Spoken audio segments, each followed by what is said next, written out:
Kakinada parliament నియోజకవర్గంలో TDP Janasena కూటమి సార్వత్రిక ఎన్నికల ప్రచారం కొనసాగుతోంది. అయితే టీడీపీ కూటమి అభ్యర్థులు ప్రజలను ఓట్లు వేయమని అభ్యర్థించినప్పుడు ఓటర్లు కూటమికే ఓట్లు వేస్తామని ముందుకు వచ్చి చెప్తుంటే మాకు ఎంతో ఆనందం వేస్తుందన్నారు టీడీపీ కాకినాడ జిల్లా అధ్యక్షుడు జ్యోతుల నవీన్. వైసీపీపై ప్రజలకు ఎంత వ్యతిరేకత ఉందో తెలుస్తుందని, టీడీపీ సూపర్ 6 మేనిఫెస్టోనే తమ అభ్యర్థులను గెలిపిస్తాయని ధీమా వ్యక్తం చేస్తున్న జ్యోతుల నవీన్తో మా కాకినాడ ప్రతినిధి రాజేష్ ఫేస్ టు ఫేస్. నియోజకవర్గంలో టీడీపీ జనసేన బీజేపీ కూటమి అభ్యర్థి జ్యోతుల నెహ్రూ ఎవరైతే ఉన్నారో వారి యొక్క గెలుపు కోసం కాకినాడ జిల్లా అధ్యక్షుడిగా ఉన్న జ్యోతుల నవీన్ విస్తృతంగా ప్రచారం చేపడుతున్నారు. అయితే వారి ప్రచారం ఏ రకంగా సాగుతుందో వారిని తెలుసుకునే ప్రయత్నం చేద్దాం. సార్ చెప్పండి, ఈరోజు మీ తండ్రి అయిన జ్యోతుల నెహ్రూ గారు ప్రచారం ఒక కొడుకుగా మీరు ప్రచారం చేస్తున్నారు ఇక్కడ, స్థానికంగా ఇక ప్రచారం చేస్తున్నాడు, ప్రజలు మీరు ఏ రకంగా ఆహ్వానిస్తున్నారు? ఖచ్చితంగా ఈ జగన్మోహన్ నియోజకవర్గానికి వచ్చినట్టయితే గత 3-4 ఏళ్ళకు కూడా వాళ్ళందరిలోనే ఒకటే ఆలోచన, గతంలో తప్పు చేసాం, మళ్ళీ ఆ తప్పు జరగకూడదు, మళ్ళీ జ్యోతుల నెహ్రూ గారు అనే వ్యక్తి ఉంటేనే ఈ నియోజకవర్గానికి అభివృద్ధి జరుగుతుంది అని ఫిక్స్ అయిపోయి ఉన్నారు ఖచ్చితంగానే అందరూని. అదేవిధంగా నేను గత 3 నెలలుగా కూడా డోర్ టు డోర్ స్టార్ట్ చేసినప్పటి నుంచి కూడా అదే ఆదరణ రోజు రోజుకి పెరుగుతూనే ఉంది, కానీ తరగలేదు.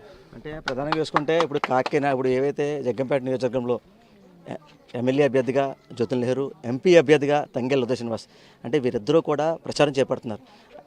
ఇప్పుడు చూసుకుంటే సైకిల్ అయితే అసెంబ్లీ అభ్యర్థిగా, పార్లమెంట్ అభ్యర్థిగా గాజు గ్లాస్ ఉంది.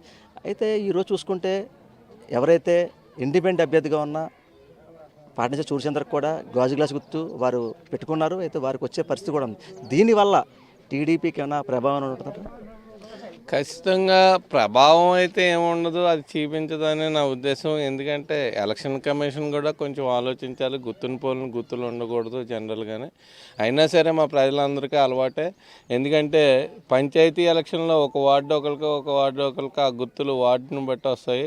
అంత జాగ్రత్తగా వేసేవాళ్ళు అందరూ కూడా ఈరోజు ఎవరో కూడా తెలియని అంత లేరు. కానీ చిన్న ముసలోళ్ళు ఏమన్నా కన్ఫ్యూజ్లో చిన్న ఇది ఉంటుందేమో, దాన్ని కూడా జాగ్రత్తగా చూసుకుంటే అవకాశం అయితే లేదు. అయితే ఇప్పుడు చూసుకుంటే టీడీపీ సంబంధించి కానీ సూపర్ 6 మేనిఫెస్టో, అలాగే ఉమ్మడికి సంబంధించి కానీ వాళ్ళు మేనిఫెస్టో రిలీజ్ చేశారు. అంటే ఈ మేనిఫెస్టో రిలీజ్ చేస్తుంటే ప్రజలందరూ చూస్తున్నారు. ఓ పక్క వైసీపీ మేనిఫెస్టో వారు రిలీజ్ చేశారు. అంటే టీడీపీ మేనిఫెస్టో పరంగా మీరు ప్రజల్లోకి వెళ్తున్నారు. అంటే ఈ మేనిఫెస్టో చూసినప్పుడు ప్రజలు మీరు ఏ రకంగా మిమ్మల్ని స్వీకరిస్తున్నారు? ఖచ్చితంగా గత మేనిఫెస్టో అంతా అందరూ చూశారు. ఎందుకంటే వాళ్ళు ఇచ్చిన దానికన్నా తీసుకున్నది ఎక్కువ అన్నది అందరికీ అవగాహన అయిపోయింది. 10 రూపాయలు ఇస్తే 100 రూపాయలు వెనక్కి తీసుకుంటున్నారు అన్న అవగాహన అయితే ప్రజలందరికీ, రాష్ట్ర ప్రజలందరికీ కూడా అవగాహన అయిపోయింది. ఇప్పుడున్న మేనిఫెస్టో ఏదైనా సరే చాలా బాగుంది. ఈ 10 చేసే ఆడబిడ్డకి 1500 రూపాయలు, తల్లికి వందనం కింద 15,000 రూపాయలు, ఇది ఎంతమంది ఉంటే అంతమందికి. గతంలో ఇస్తాను, 2 ముగ్గురున్నా ఇస్తారని స్వయంగా భారతి గారు చెప్పింది. అయినా సరే తర్వాత ఒకరికే ఇచ్చారు. దాన్ని కూడా కోతలు, కరెంటు బిల్లు బేస్ చేసుకున్నాం, ఇంకోటి బేస్ చేసుకున్నాం, కారు ఉందను అన్ని కోతలు కోసి దాన్ని సంక్షేమాన్ని ఇచ్చేనా అనిపించారు, కానీ పూర్తి స్థాయిలో ఇవ్వలేదు. కానీ అలా కాదు, మా ప్రభుత్వం వచ్చిన తర్వాత ఏదైతే హామీలు ఇచ్చామో అవన్నీ కూడా ఎవరైతే అర్హులు ఉన్నారో వాళ్ళందరికీ కూడా ఇవ్వడం జరుగుతుంది. టీడీపీ పార్టీ నుంచి కాకినాడ జిల్లాకి అధ్యక్షుడిగా మీరు ఉన్నారు. అయితే మీ కింద 7 అసెంబ్లీ స్థానాలు ఉంటాయి. అది 7 అసెంబ్లీ స్థానాలను మీరు ఇప్పటికే ప్రచారం చేపడుతున్నారు. 7 అసెంబ్లీ స్థానాలకు వెళ్ళినప్పుడు మీ యొక్క అభ్యర్థులు గెలుపు చూస్తే మీకు ఏ రకంగా అనిపించింది? నాకు పార్లమెంట్ వరకు వచ్చి ఫస్ట్ నుంచి కూడా అసలు రాష్ట్రంలోనే మొట్టమొదటిగా తెలుగుదేశం పార్టీకి ఊపు అందుకున్నది నా కాకినాడ పార్లమెంట్లోనే జనరల్గా.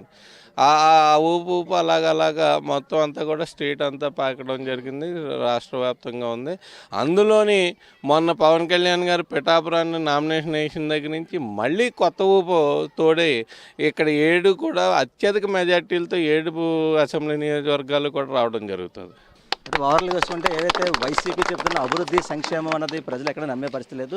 అయితే ఏవైతే టీడీపీ జనసేన బీజేపీ కూటమి నేపథ్యంలో టీడీపీకి సంబంధించి సూపర్ 6 ఏవైతే మేనిఫెస్టో ఉందో, అలాగే ఉమ్మడి కూటమి మేనిఫెస్టో ఉందో అవన్నీ ప్రజలు ఖచ్చితంగా స్వీకరిస్తున్నారు. ఎవరైతే వివాహ మహిళలు కానీ లేకపోతే మహిళలు ఖచ్చితంగా ఈ యొక్క మేనిఫెస్టోని స్వీకరించి ఏవైతే టీడీపీ జనసేన బీజేపీ కూటమిని ఖచ్చితంగా ఓట్లేసి గెలిపిస్తారో, ఏవైతే జగ్గంపేట నియోజకవర్గం సంబంధించి జ్యోతుల నెహ్రూ అయితే అత్యధిక మెజార్టీతో నెగ్గుతారని చెప్పి ఎవరైతే జ్యోతుల నవీన్ ధీమా వ్యక్తం చేసే పరిస్థితి కనబడుతుంది. ఇది కొంత తాజా పరిస్థితి. కెమెరా పర్సన్ సురేష్తో రాజేష్, ఐ న్యూస్, జగ్గంపేట నియోజకవర్గం.